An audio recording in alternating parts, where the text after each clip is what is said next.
Hi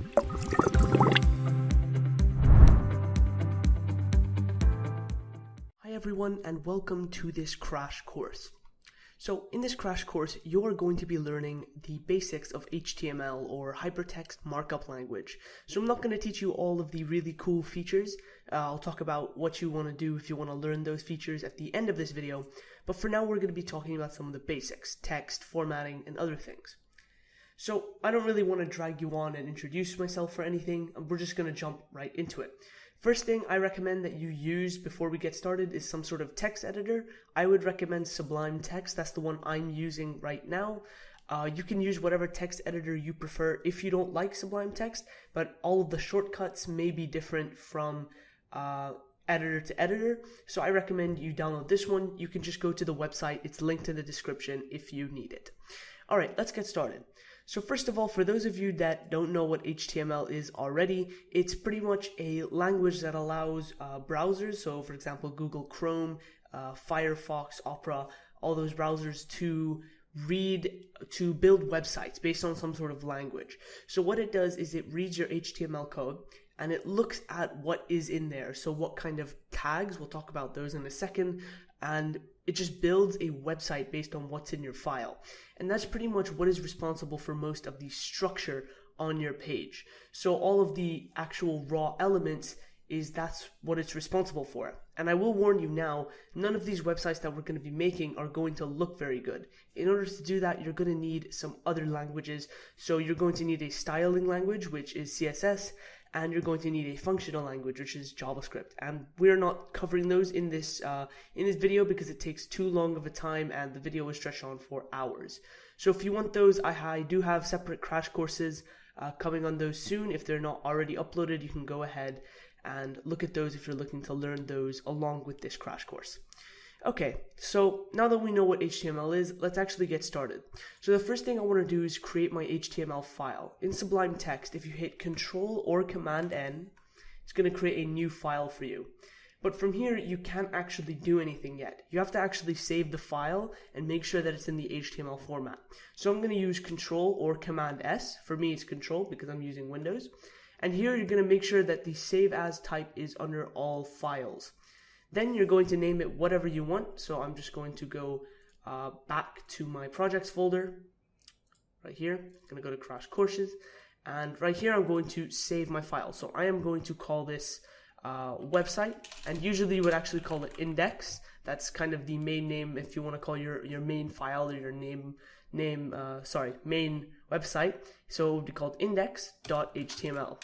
And you have to add the .html. Otherwise, this isn't going to work. Okay, there you go. So now it's saved. Let's go ahead and open it up here. And you can see it brings up a Google Chrome tab here and it's completely blank. You'll know that it's worked if up here it's not a URL and it's actually a path to a file on your desktop or your computer. So there we go. Now that we know how to create our file and save it, let's go ahead and start adding some content to our website. But we're not going to cover that just yet. Before I want to move on, I want to talk about one of the fundamental features of HTML. They're called tags, and it's pretty much what you're going to use whenever you're programming in HTML. So a tag is pretty much a way to specialize or change some text and give it some meaning. So for example, let's say I have just some sample text here. So you can actually get this by typing lorem and then hitting tab, and what that's going to do is create some sample text for you. So I'm going to take this right here. And right now this text isn't going to do anything. If I go ahead and save the file and refresh it, the text is just there. Nothing happens to it.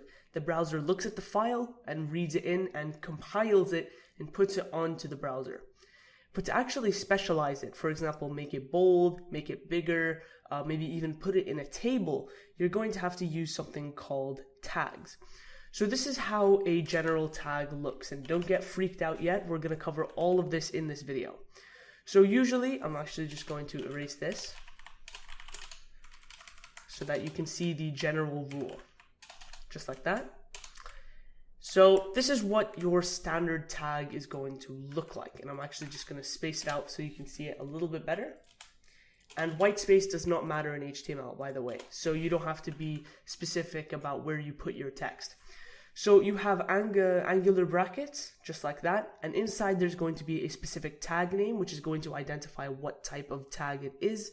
Then they're in between, or after the opening tag, there's going to be your text. This doesn't have to be text. Sometimes it can be a URL maybe, and sometimes it's even included inside the tag. It's called attributes. And then once you have all of the content after the opening tag, you close it with a closing tag, which is pretty much identical except you add a slash before the tag name. So this is pretty much a way of telling the browser that it starts with this opening tag and ends in this with this closing tag, and anything in between those two, specialize it. So I'm going to show you one type of tag that we're going to be using in this video, and it's called B or bold. Pretty simple tag. Now let's go ahead and refresh, and you can see that that text is bolded. So pretty much everything you do in HTML is going to be revolving around tags, and there is so many of them, and it's not limited to the ones we cover in this video at all. There are hundreds of tags out there that you can use, and I don't encourage you to go and memorize them all, because usually you're only going to use a certain set of them. So don't memorize them, don't focus on that, just focus on how you actually write HTML code. Alright, let's go ahead and erase this text because we don't need it anymore. So now that you know what a tag is, let's move on to the HTML boilerplate. So this is a little bit complicated at first, but you're going to get used to it. So you can't just write things into an HTML document and just render it onto the page. It's actually a very specific structure that needs to be followed if you want it to render in properly, and it's called the boilerplate. Now just look and follow, because this is a little bit complicated, you may get confused. If you type HTML into Sublime and you hit tab, it's going to actually create this boilerplate for you.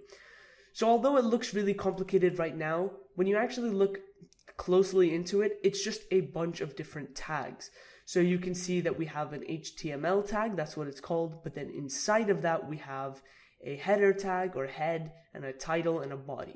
So I'm going to explain what each of these does right now, and I'm going to start fleshing out this document and putting stuff in it as we go along.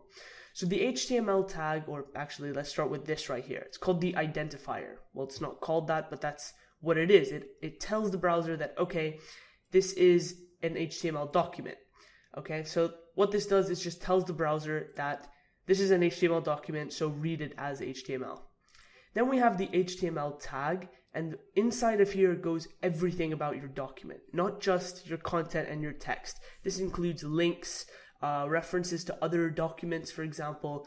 Pretty much everything you use has to go inside here. So in between this doc type HTML and this HTML tag, there is nothing. Everything has to go in here. So now inside the HTML tag, it's broken up into two separate sections. We have the head tag and the body tag. So I'm going to talk about the body tag first, because there are actually two tags here which I want to talk about, so we'll leave that for last. So inside the body tag here is all of your physical content, the content that your users can see. So for example, your titles, your buttons, your links, everything that the user can click and interact with, it should go in the body. The next up here is the head tag. So this is where anything the user shouldn't see should go. So for example, things that the HTML document needs. And obviously we don't know CSS or JavaScript yet, so this isn't really useful information. But when you start writing scripts and style sheets, you have to link them to your document. And obviously you don't want some ugly URL appearing on your web page, so you would put it in this head tag. And then the title tag is probably one of my favorite features, or one of my favorite features when I first learned HTML. It's where this title goes. And although it seems really complicated and hard to get the title up there, it's really easy. All you have to do is type something in between or in this tag, which is identified by title. So when the browser reads this, it reads the title tag and says, okay, this is the title. I'm going to set it as that little piece of text here. So I'm going to just type website. And if I save it, go ahead and refresh, you can see that that text is gone, obviously, because we removed it, but then our title has changed. So that's pretty interesting. We're going to leave the head alone for now. And because, like I said, we don't have anything to actually put in it, so we're just going to leave that to the side. We're mainly going to be working with the body in this video. So I don't encourage you to memorize all of these tags as usual. Like I said, a lot of text editors these days, they have shortcuts to help you build this boilerplate if you don't want to type all the tags manually, or you can just go on the internet and search it up if you are not familiar. As you get more comfortable with HTML and start using it in more and more projects, you're going to get used to it and it's not going to be as tedious of a task anymore.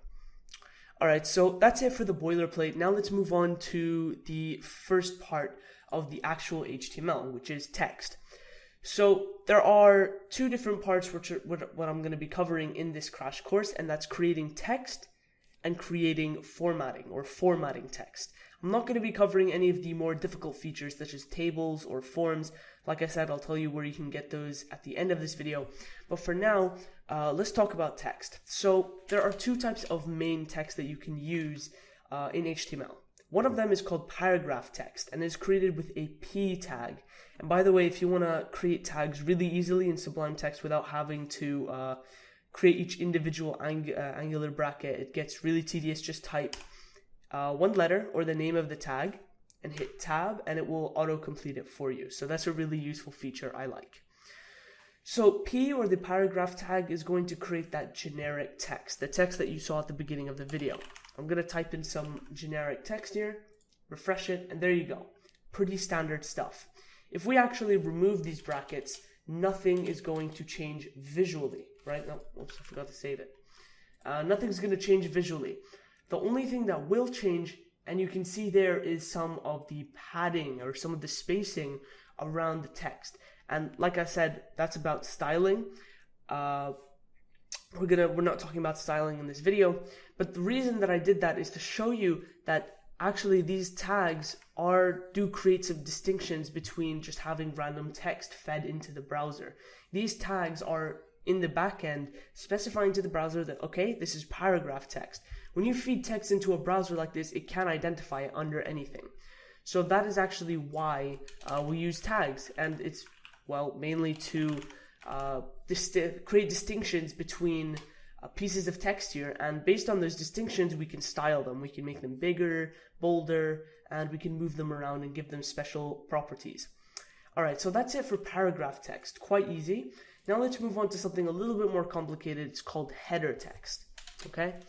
So header text is a way of not just creating one type of header. There are actually 6 different types of headers. Don't worry, they don't each have different names, but each one has a different sizing and boldness. So there is header 1, 2, 3, 4, all the way down to 6. And to create its tag, all you have to do is type H and then the number that you want. So for example, if I want H1, I just type H1 and hit tab and it creates that tag for me. So I'm going to show you the difference right here. I'm actually going to start fleshing this out right here. So what I'm going to do first is create our title using an H1 tag, and I'm going to type in main article, for example, just like that. And then I'm going to refresh the page, and you can see we have some text, which is pretty normal. It appears the same in the editor right here, but in the actual browser, it appears a lot different. Again, the browser is processing it and turning it into something that looks like a header instead of like paragraph text. But now, why don't we go ahead, and I'm actually going to split this up right here, and I'm going to close off the paragraph tag, or actually let me just remove this whole thing. I'm actually going to close off the paragraph tag here. I want to encase this in its own section, and I'll show you why in just a second. So now what I want to do after that is create an H3, okay? So this is pretty much similar to a subtitle, and right here I'm going to type out subtitle, for example. And now what I'm going to do is create another P tag, and what I'm going to do here is create some more text. So I'm going to go ahead and erase this, this first part. There we go. Now let's go ahead and refresh the page, and you can see this is much smaller, still pretty much the same bolding, but it is much smaller, and that's because it's an H3. So one case I want to make about encasing things in their own tags is you can see here that this is its own section. This is its own paragraph or its own line. This is its own paragraph. You can't just have tags going around in the middle of nowhere. Otherwise, later, although HTML is a very lenient language, it doesn't usually throw you errors or anything like that. But if you don't end your tags with this closing tag, things are really going to get messy when you start styling them. And it's just not going to look very good. So make sure that you can actually open and close your tags in the right places. So there we go. That's pretty much it for text, paragraphs, headers, everything like that. Next thing I want to go into is looking at formatting this text. So the one that you saw at the beginning of the video, bolding tag B, I talked about that a little bit, and pretty much that's pretty easy. It's self-explanatory. You go ahead, you click B, and it creates that right there. But there's actually other formatting tags that we're going to be covering. One of them is underlining. So one thing I want to talk about these underlining tags is, like I said, you create a tag and you put whatever content you want the tag to specialize or change. And this doesn't change for formatting tags. You don't move it onto its own section. What you're going to do is wrap the text that you want in an underline, for example. So let's say I want to just underline this text, okay? I'm going to go and create a U tag, which is for underlining, and then wrap it up. So I'm going to close it. And you can see that although it looks like it's going to appear in our text right here, although it might look weird, and with all these angle brackets and things in our paragraph, when you refresh it, all that happens is this gets underlined. So although it might look weird in our text editor, in our actual website, all of the changes are going to take place. So that's just one thing you need to keep in mind, is that you don't move this onto its own section. You're just underlining a part of text in the paragraph, okay? So once you start getting some familiarity with HTML and how to actually encase tags and move around with it and create similarities between the website and the text, this becomes really easy. All right. So next, let's move on to italics. So this is very similar to all of these. They're all one letter tags, and you can probably guess what it is. It's an I. So let's just pretend that we want to italicize this whole thing. I'm going to go ahead and right after the P tag, create an I. And then at the end, I'm going to create the closing I. So pretty much what's going on here is inside our paragraph, italicize everything. We refresh the page and it's italicized. One thing I want to mention is you can actually create multiple tags inside of each other, just like we did here. For example, if I wanted to make this bolded and underlined, all I have to do is create a bolding tag inside of the underlining tag. So what this is saying is underline this bolded text. So right here, if we actually move from the inside to out, the browser will look at it. The HTML says, all right, let's bold this text, but then we're going to underline that bolded text. If we go ahead and refresh the page, you can see it's working perfectly. All right, so we've pretty much covered almost everything for this crash course. There obviously is a lot more to cover. This is not it at all. There are tables, forms, buttons. There is so much more to cover. And unfortunately, this is supposed to be a crash course. This isn't supposed to be a long-winded kind of tutorial series. But if you do want that tutorial series, I have a free course on Udemy if you want to go check this out. Okay, there's over 10,000 students right now, 300 ratings, and this covers a lot more content about HTML. So I kind of breezed through most of this stuff very quickly. I didn't really give you any understanding of some of the stuff that goes on behind the scenes realistically. So if you want to learn any more about that, and I recommend you do if you want to go into web development, if you want to check out this course, it's completely free. And I talk a lot more about some of the structure of HTML. So for example, inline and block level tags. And then I talk about also, laying out things with divs and spans, tables, forms. And it also includes a final exam, which is both an exam with 21 questions, which are actually quite challenging, as well as a full project. So it's kind of a video that teaches you or tells you to make something or replicate it with HTML. And then you can check my solution to it and see how well you held up. So if you want to go ahead and check that out, the link is in the description. But for now, I hope you learned a lot about HTML. The project file is also in the description for download if you want it. If you want to check this out, maybe keep it for reference, go ahead and download that. And yeah, that's pretty much it for this crash course.